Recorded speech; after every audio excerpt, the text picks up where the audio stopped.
Three, two, one.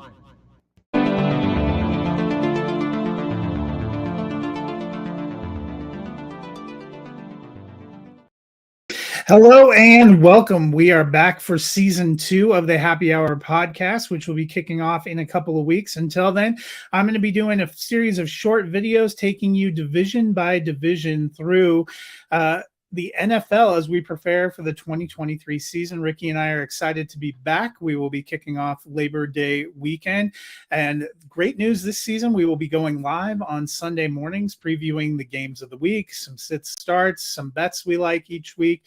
So I hope you will make plans to join us Sundays during this NFL season. So happy to be back for another season. But as I mentioned, I am going to be making a series of short videos going through each division today, starting with the AFC West, starting with the reigning Super Bowl champions.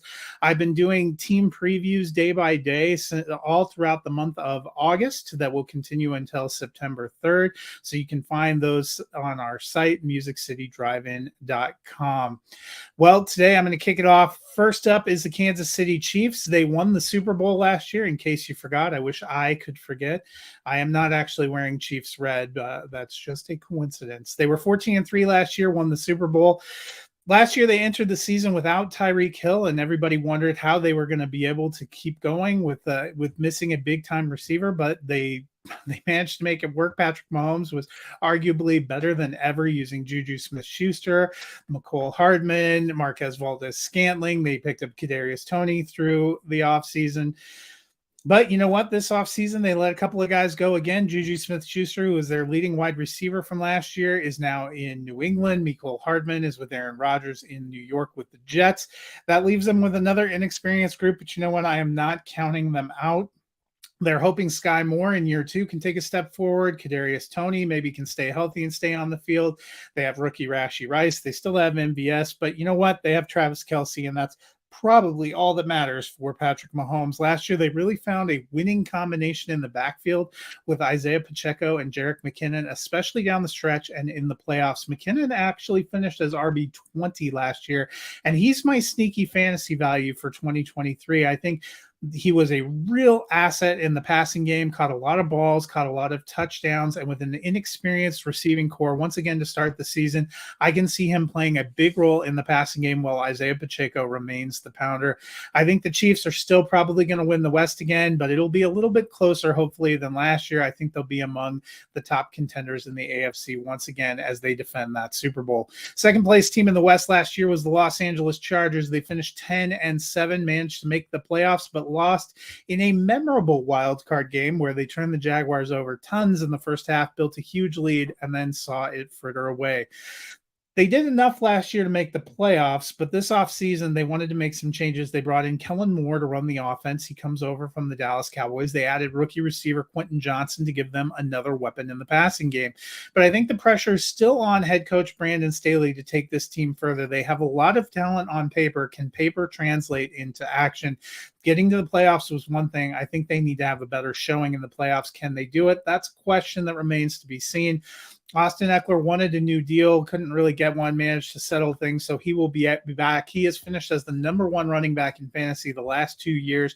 I think he's still going to be a good bet in fantasy, but what they really need was for their passing game assets to stay healthy. They kept Keenan Allen, they kept Mike Williams, they added Quentin Johnson, they still have Josh Palmer and Gerald Everett. They want to get one last go. I like the possibilities of what Justin Herbert can experience in this Kellen Moore offense. I think the secret stash for me would be Palmer, who actually led the Chargers receivers in targets and receptions last year, was one of the only guys that stayed healthy. He is kind of going as an afterthought right now, and I get it. Mike Williams, Keenan Allen, Quentin Johnson are the bigger names, but I think Josh Palmer is going to have a future for this team, and I think he's going to have a role this year, and he could be a sneaky late round pickup that would have week-to-week flex value. I think the Chargers are going to be a 10 or 11 win team again. I think they're going to be in the playoff hunt. How far will they go? I'm not as sold that they can make a deep run. And if they don't, does that mean this is the end of Brandon Staley? That remains to be seen. I think he is still on the hot seat. Third in the West last year were the Las Vegas Raiders. They finished 6-11 in the first year with Josh McDaniels. The Raiders' big move this offseason was deciding to move on from Derek Carr, who went and signed with the Saints. They brought in Jimmy Garoppolo. They added Jacoby Myers at receiver, but they also moved on from tight end Darren Waller, who figures to be a big passing game threat for the New York Giants. Josh Jacobs remains on the franchise tag. He has indicated he is going to report after the preseason and be ready for week 1, but he has held out all offseason. That is a situation worth watching. They have a good set of weapons led by Devontae Adams with Jacoby Myers. They still have Hunter Renfrow in there.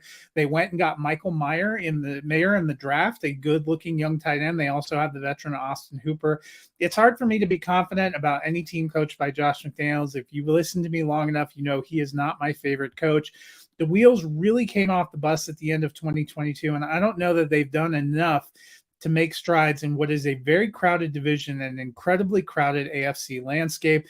Jimmy G got the 49ers to the NFC title game and the Super Bowl 3 times during his tenure there.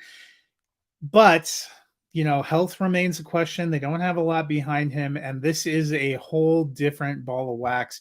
They won 6 games last year. I think 6 or 7 wins this year is just about right. There could be more offseason changes coming for the Raiders. It's clear Adams isn't super happy being there. Jacobs feels like he's in his last year there.